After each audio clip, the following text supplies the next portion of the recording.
Hello, vraiment les amis, salut, c'est Sébastien sur Actualia, on est YouTube et www.actualia.fr. Alors, aujourd'hui sur la chaîne Info Midi Média, on va se poser une question car vous êtes de plus en plus nombreux à donc utiliser des objets connectés. Regardez par exemple, moi j'ai ma montre connectée, j'ai un assistant donc connecté, j'ai un thermostat connecté, j'ai une alarme connectée, enfin bon bref. Et donc, on s'est posé la question, mais tous ces objets connectés respectent-ils vraiment la vie privée des gens? Objets connectés et respect de la vie privée. Une relation complexe. L'essor des objets connectés révolutionne notre quotidien. Il faut dire ce qui est. On en a partout, apportant confort, praticité et innovation dans nos foyers. Il y a un moment donné, il y avait une mode, mais on sortait des objets connectés à tout bout de champ. Vous aviez par exemple même des objets connectés que vous mettiez dans vos pots de fleurs et qui vous indiquaient quand c'est qu'il fallait donc arroser la plante. C'est assez phénoménal tout ça. Cependant, cette intégration croissante d'appareils donc intelligents soulève des questions cruciales concernant tout simplement la protection de votre vie privée. Quels sont les risques pour la vie privée liés aux objets connectés? Eh bien, that is the question and the problem, c'est ce que nous allons voir maintenant. Collecte et utilisation de données personnelles. Les objets connectés amassent une multitude, je dis bien une multitude de données sensibles, telles que nos habitudes de consommation, nos déplacements, notre santé et même nos interactions sociales. Je ne sais pas si vous avez un téléphone Android ou iOS, mais si vous avez un téléphone Android, moi, il y a Google qui, donc en fait, tous les mois me dit, ben voilà, donc en fait, le résumé de vos trajets les plus fréquents. Et il me note, tac, tac, tac, tous les trajets et tout ça que j'ai fait. C'est quand même assez phénoménal. Une fois, je rentre dans un restaurant et ding, il y a Google qui m'a dit, vous êtes dans tel resto, voulez-vous laisser un avis? Waouh! Effectivement, c'est assez chaud. Ces informations, si elles ne sont pas traitées de manière responsable, donc toutes les informations en relation à votre vie privée, peuvent être détournées à des fins commerciales, de surveillance ou de manipulation. C'est clair. Par exemple, donc en fait, en Chine, eh bien, donc le gouvernement, grâce au téléphone et autres des citoyens, la reconnaissance faciale dans les rues et tout ça, etc.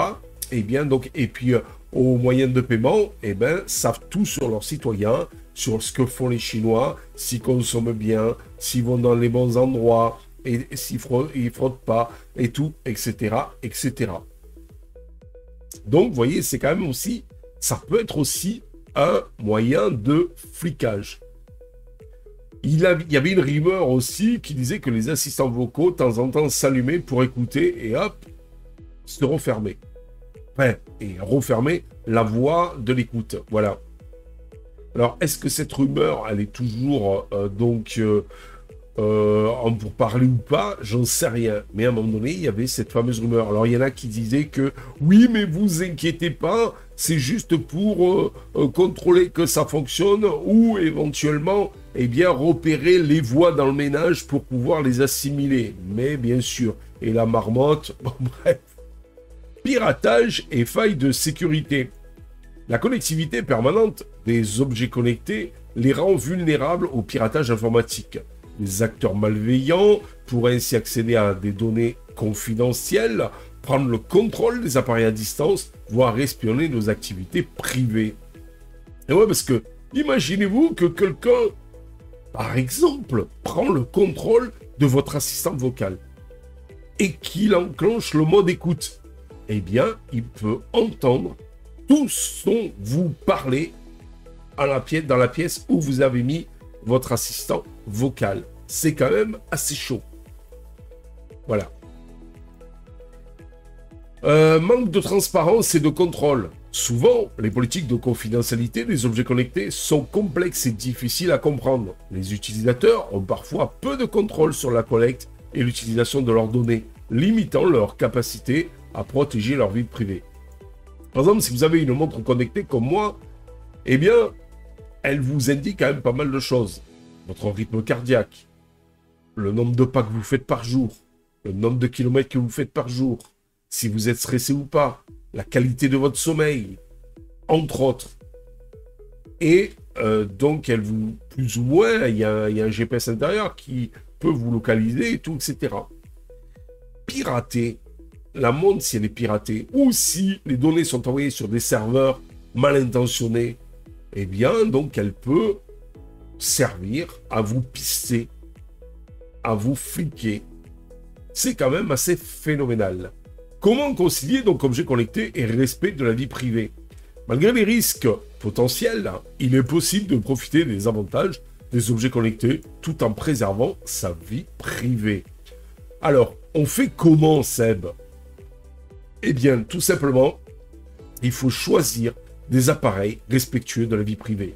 Privilégier les fabricants qui s'engagent à protéger les données des utilisateurs et offrent des options claires de contrôle de la confidentialité.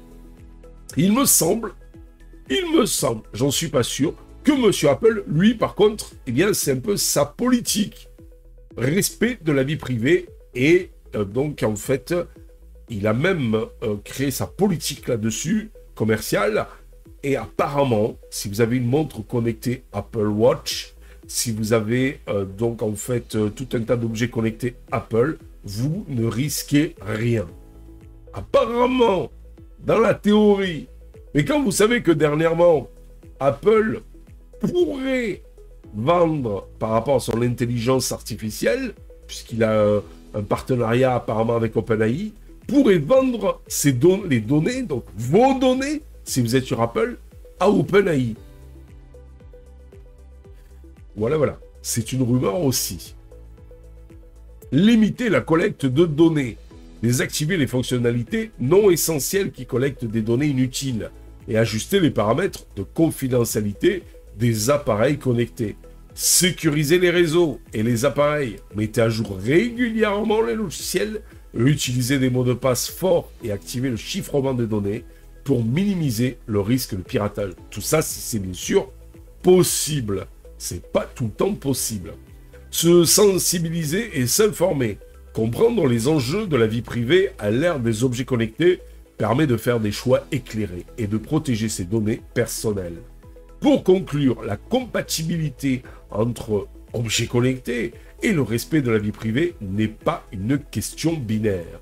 Il s'agit d'un équilibre à trouver entre les avantages de ces technologies et la protection des données personnelles, de nos données, de vos données personnelles. Et oui, c'est vrai que c'est pratique tous ces objets connectés. Mais déjà, est-ce que c'est obligé de passer par des serveurs? Alors on va dire oui, mais tu comprends, Seb, pour analyser les comportements, les ci, les là, des fois, il y a besoin d'envoyer les données vers un serveur. Mais vous inquiétez pas, c'est anonyme. D'accord, anonyme peut-être, mais malgré tout, ça ne respecte pas nos vies privées. Puisque même si c'est envoyé anonymement sur un serveur, ils utilisent ces données pour faire des analyses et autres. Et pourquoi pas, eh bien, les après monnayer à des fins commerciales, En adoptant des pratiques responsables et en exigeant des entreprises une transparence accrue, c'est pas gagné. Il est possible de profiter de l'innovation tout en préservant sa vie privée. Je pense, j'en suis presque sûr que la vie privée, la préservation des données et de la vie privée va être un enjeu majeur dans l'avenir. Sur ce, je vous dis ciao pour une prochaine vidéo. N'oubliez pas le pouce en l'air pour tout simplement nous encourager dans cette belle aventure multimédia. Et n'oubliez pas de vous abonner. Voilà, tout simplement, c'est totalement gratuit. Et ça nous encourage pour vous faire encore plus de vidéos. Je vous dis ciao les amis, bye bye. Si vous avez aimé cette vidéo, abonnez-vous, mettez un pouce en l'air, et partagez cette vidéo, merci, cela fait toujours plaisir.